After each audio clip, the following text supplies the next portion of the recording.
that he's not going to get up from back that for a moment like that. And Glowacki is in deep, deep trouble here. He's up somehow. Does he know where he is? No, he does not. It's over. It's all over. Wow. One huge right hand. And Lawrence Okolie joins that exclusive club of British Cruiserweight World Champions. And he did so in style. He set it up beautifully. Nice. We're not going to be here long. We're going to give you some highlights. Controlled every single round pretty much off the jab. Straight right hand. I got to admit, I'm impressed. I've been covering Lawrence Okolie for some years now.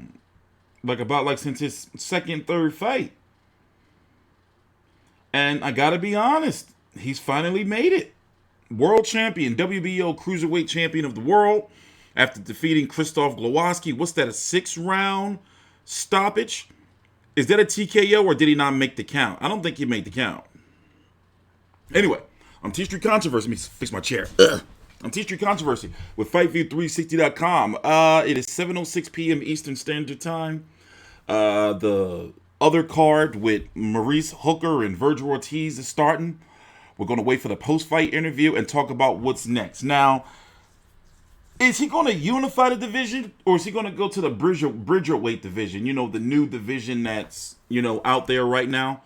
It's not on my website. We're not following it right now. I'm not, really entertaining it. But earlier in the week on the Zoom call, Okolie did entertain, possibly fighting for a WBC Bridgerweight title. Hold on, let me get you this highlight real quick. Oh, man. Jeez, he wasn't getting up from that. Look, he is starched. Look, he is contemplating everything. Oh. It looked like his sting, don't it? It looked like his sting.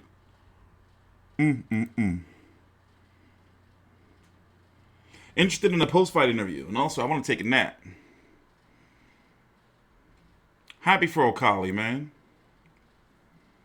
Glowacki has lost a step. Can you say it's the layoff? Because he's been off for a while. How long has he been off? Let me check real quick. I'm pulling up the box rec here. He has been off since fighting Briedis, almost a 2-year layoff. He's fought Briedis in the World Boxing Super Series. I covered that fight, videos here on the channel. That fight ended in controversy. And that was back in June of 2016. 2019. June 15th, 2019. We're in March of 2021. Okay, yeah, COVID. But still, that's also, why does BoxRec have him listed as the guy listed as Lawrence Around? Who's this? What's going on here? Little glitch? Little glitch you got going there, BoxRec? Lawrence Around? So, let's listen in. Please take your time out, like and subscribe. It's going to be interesting when he moves up to heavyweight one day, but first, let's see what he does at cruiserweight. 46 seconds of round number 6. Your winner by countout and the new WBO Cruiserweight Champion of the world, Lawrence the Sauce Okolie. So let's hear what Eddie Hearn. You know Eddie's going to have something to say. They're going to talk about what's next to him for him. And like I said, if they mention the Bridgerweight division, then rest of believe they're probably going to definitely go after the Bridgerweight division and probably try to make Okolie like the name of the Bridgerweight division. I see Eddie Hearn doing some shit like that. I'm not a fan of the Bridgerweight division. So if you don't know, it's a division after Cruiserweight. Cruiserweight limit is 200 pounds. It's supposed to be between 200 and 225.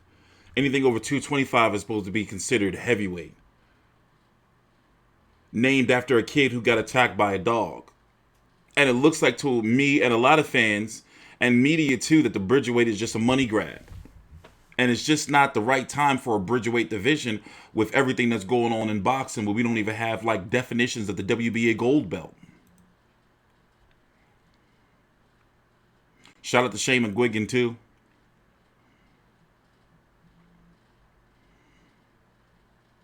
Some of his fighters have had it rough. Remember what happened to Luke Campbell? After Luke Campbell, knocked the shit out of Ryan Garcia. Let's listen to the post-fight interview. Once again, please like and subscribe. I want to take a little nap after this. I can't wait. Let me turn it up. He's banished any potential demons that, you know, the audience. World champion now. I'm happy for this dude. He's the new world champion. Let's hear from him now. Somebody told me years back he used to watch the channel. I don't know if he does, like when he was a kid or some shit. I've been on YouTube for a long ass time, man. Not when he was a kid, but like a teenager or something. Punch perfect.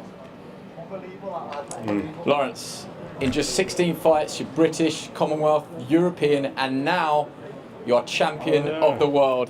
That's mad, isn't it? Tell us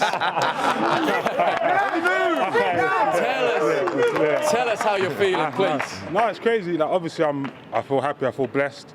It's surreal. You know what I mean? I was really confident, really calm throughout the week.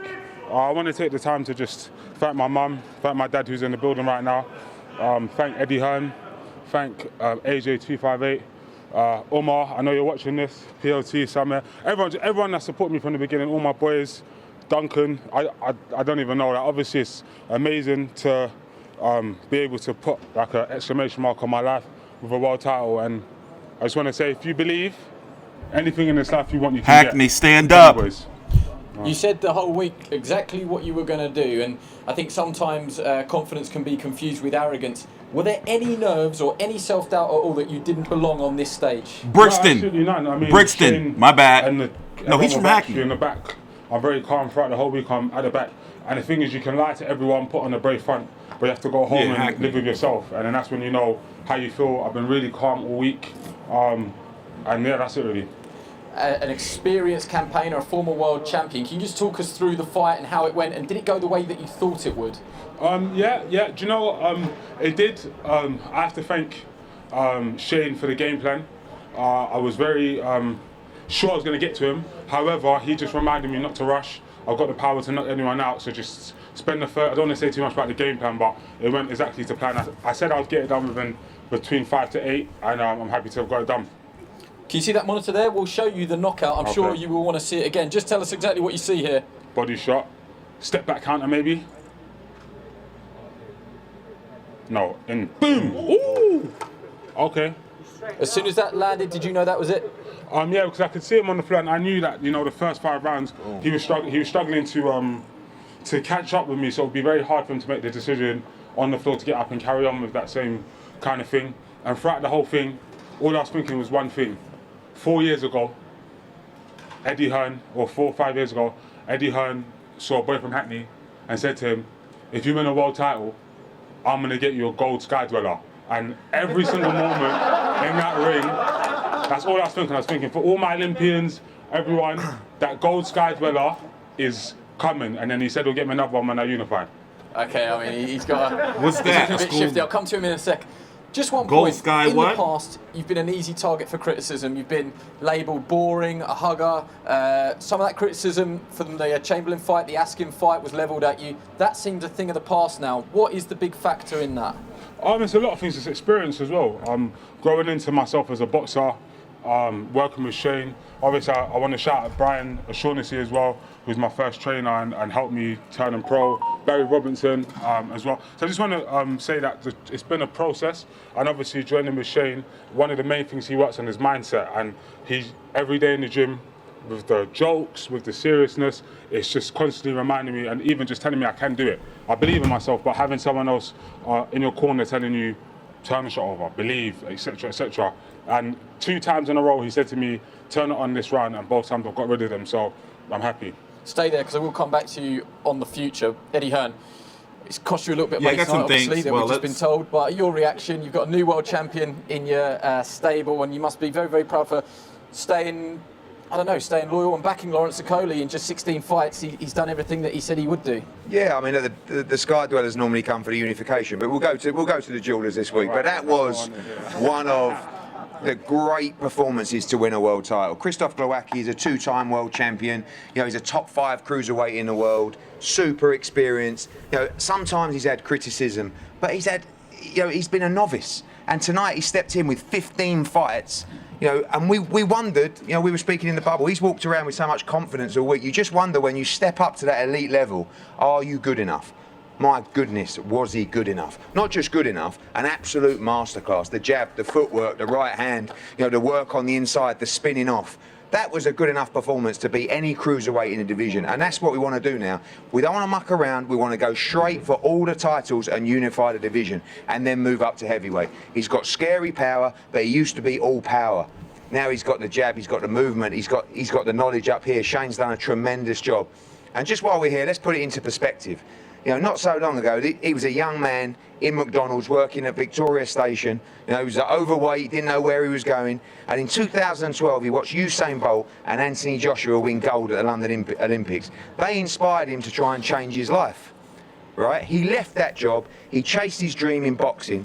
He got to his own Olympics in Rio.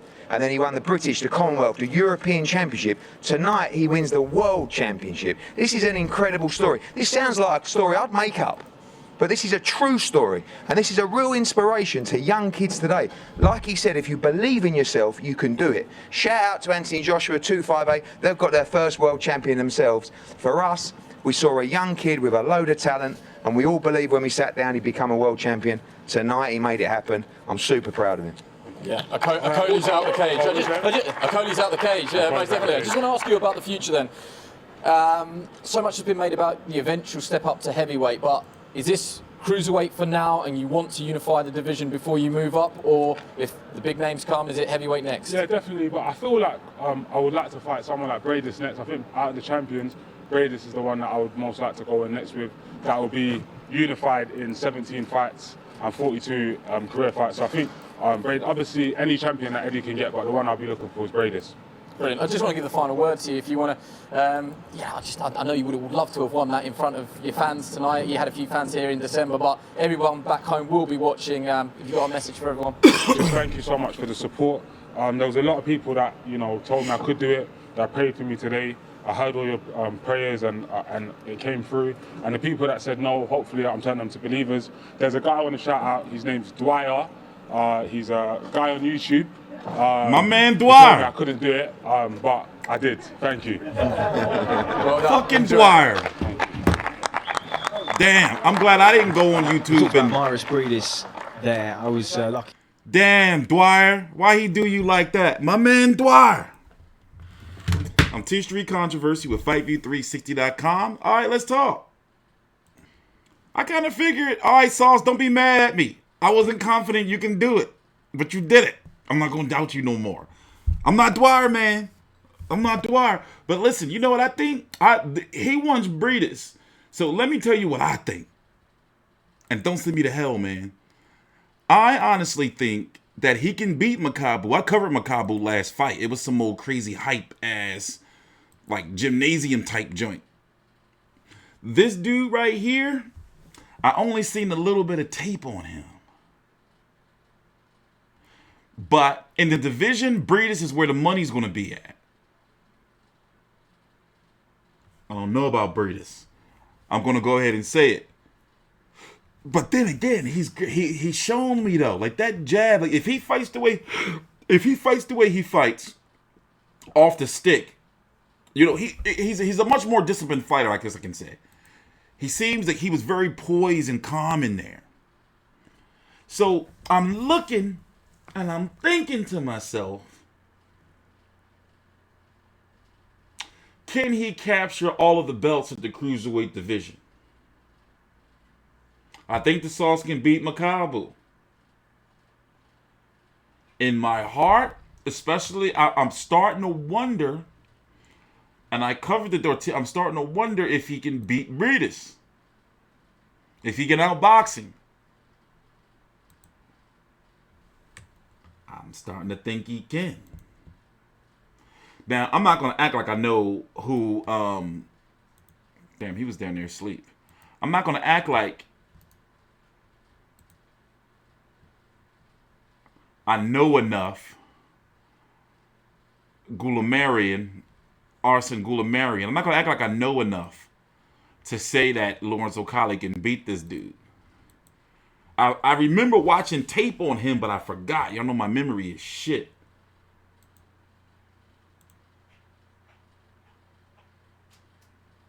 I'm going to have to do some research before Okolie next fight. So, yeah, shout out to Lawrence Okolie. Shout out to Ant Fowler. Shout out to CBS. Shout out to Ellie Scottney, I like her. Shout out to Beck Conley too, even though she got pieced up. Shout out to Ramla Ali. Solid card. I enjoyed the card. The fact that I sat here for 7 hours between the Berta BF card and this one, I need to step away from this motherfucking computer, go take a shower. Yes, I did wash my ass today, but we got another shift coming up because the Maurice Hooker Virgil Ortiz card is coming up and UFC is on, so I'm out of it. So I'm sorry if my video today is a little bit off. On Monday, we're going to do a live stream and recap everything. And damn, Dwyer, damn. I'm surprised. You know who else Dwyer don't like? Who else he always betting against? Canelo. Fucking, he probably done went broke and called Fraj. He can't stand them. I remember one time I pissed off Dwyer. Because, you know, Dwyer used to be Andre Ward lawyer. Did you know that? And he used to represent him. Oh, bro. Don't get me started on that. Like, Dwyer is a funny-ass dude. But anyway, T-Street Cut. Yes, Dwyer used to be Andre Ward lawyer, if you don't know. I'm not shitting you. Small ass world. Please subscribe to T-Street Controversy with Fight View 360. Oh, look at the sauce. The sauce. He ain't come out to his rap, though. I wanted to hear his rap. And I don't like rappers coming out, fighters coming out to rap. I'm not saying his rap would have been good, but I still wanted to kind of hear it. All right. Whatever. I'm T-Street Oh, and he asked, too. He had posted some shit on Twitter that, like, he be licking all parts of his girl body. But maybe I do, too. You know, to each his own. I'm T-Street Controversy with FightView360.com. Please subscribe.